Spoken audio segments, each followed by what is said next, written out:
Chapter 3. The Accident. The first rehearsal began at 9 o'clock and finished at 2 o'clock. "What a long morning," everyone said. "I'm sorry," said the conductor, "but we have very little time. The first concert is tomorrow night, and a lot of important people are coming, so we must play well. Now, please go and eat. This afternoon is free, so you can go and look at this beautiful city. Tomorrow morning we begin again at 9 o'clock. Please don't be late." Carol left the rehearsal room with Alan, one of the first violinists. "What are you going to do this afternoon, Carol?" Alan asked. "I'm going to get a quick sandwich, and then I'm going shopping," Carol said. "My husband Jan and his father are arriving on Sunday. Monday is Christmas Day, and I haven't got any presents for them. I must find something this afternoon, our only free afternoon." "See you tomorrow, then," said Alan, "and good luck with the shopping." "Thanks," Carol said. "There are some wonderful shops in the Stare Mesto, the old town, so I'm going down there." Carol went into a lot of shops that afternoon. In the end, she got a book for Jan and a picture for his father. When she left the old town, it was nearly dark. It was very cold, so she walked quickly through the streets back to her hotel. There were Christmas trees in all the shop windows, and the city looked beautiful. There was a lot of noise, too. People, cars, taxis, buses. "Everybody's doing their Christmas shopping," Carol thought. Suddenly, she saw a man across the street. It was Jan. Why was he in Prague so soon? "Jan!"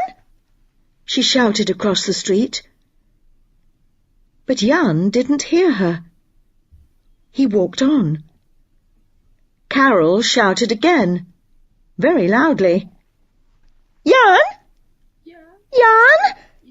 It's me, Carol!"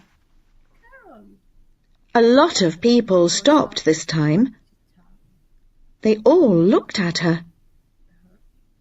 The man stopped too.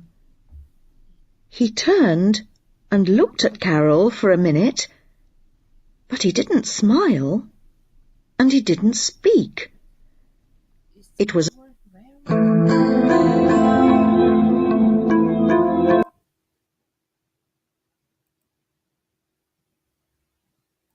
a very long minute for Carol.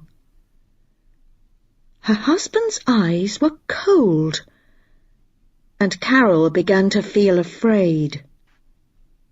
Then he moved and began to walk away from Carol down a little street.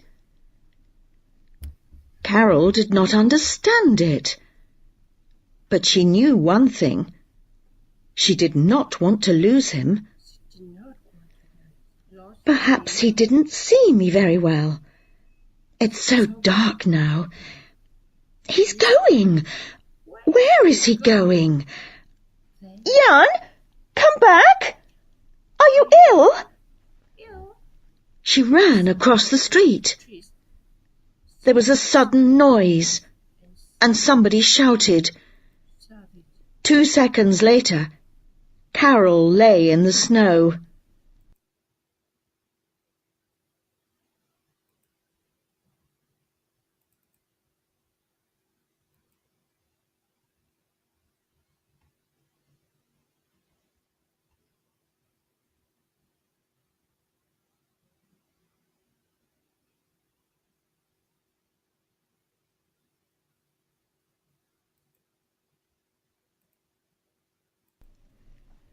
"She ran right in front of me," the bus driver said later. "I couldn't stop. There was no time." Carol's face was white, and her eyes were closed. Soon an ambulance came and took her body away. Was she alive or dead?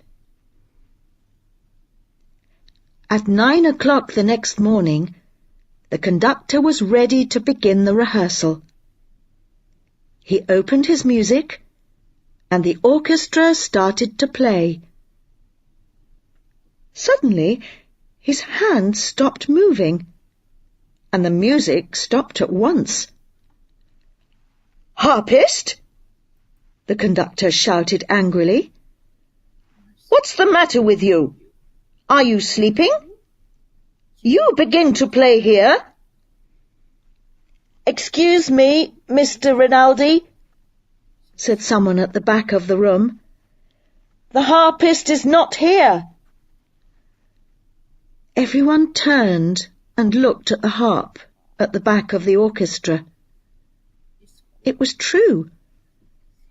There was nobody in the harpist's chair. "Well, where is she?" asked the conductor. There was no answer. "We can't wait for her," he said. "We must have this rehearsal without her. Where is Alan? He can speak some Czech." Alan stood up. "Can you go to the hotel and look for her there?" the conductor asked. "Then come back here at once, with or without her." Alan left. Half an hour later, he was back. "She's not at the hotel," he said. "I spoke to 2 or 3 people in the hotel, and they say that Carol wasn't there at breakfast this morning. And they think that she didn't sleep in her room last night." "I don't like this," said the conductor. "Carol is never late for rehearsals, and she knows that these concerts are important for us. I think we must tell the police." "Shall I do it now?" Alan asked. "Yes," said the conductor. "Please go now."